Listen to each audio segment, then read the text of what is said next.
ఓం నమ శివాయ. హాయ్ అండి, అందరికీ నమస్కారం. నా పేరు శివకుమార్ కాగిత. ఈశ్వరి జ్యోతిర్వాస్తు కేంద్రం, తిరుచానూరు, తిరుపతి. గృహారంభం మనకు చరలగ్నము అంటే ఇల్లు మొదలు పెట్టుకునేటప్పుడు లగ్నాల్లో చరలగ్నము చూసుకోవాలి. ఇంట్లోకి వెళ్ళేటప్పుడు గృహప్రవేశం చేసేటప్పుడు స్థిర లగ్నం చూసుకోవాలి.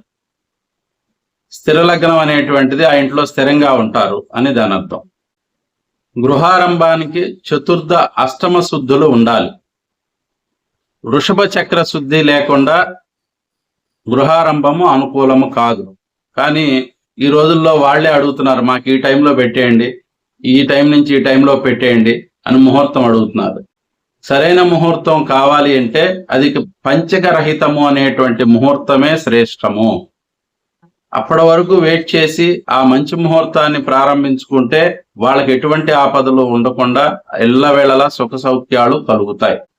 గృహప్రవేశానికి చతుర్థ అష్టమ ద్వాదశ శుద్ధులు ఉండవలెను. అట్లాగే కలశ చక్ర శుద్ధి అని అంటారు. ఇది కూడా చాలా అవసరం. కలశ చక్ర శుద్ధి ఉంటే వాళ్ళు అన్ని వేళలా కూడా హాయిగా ఆరోగ్యంగా అందరూ బాగుంటారు. ఈ విషయాన్ని పరిగణలోకి తీసుకుని చేస్తే ఇంటికి సంబంధించిన విషయాల్లో సర్వసౌఖ్యాలు ఇల్లే ప్రసాదిస్తుంది. కానీ ఒక్క విషయం, హస్తా నక్షత్రం రోజున గృహప్రవేశము చెయ్యరాదు.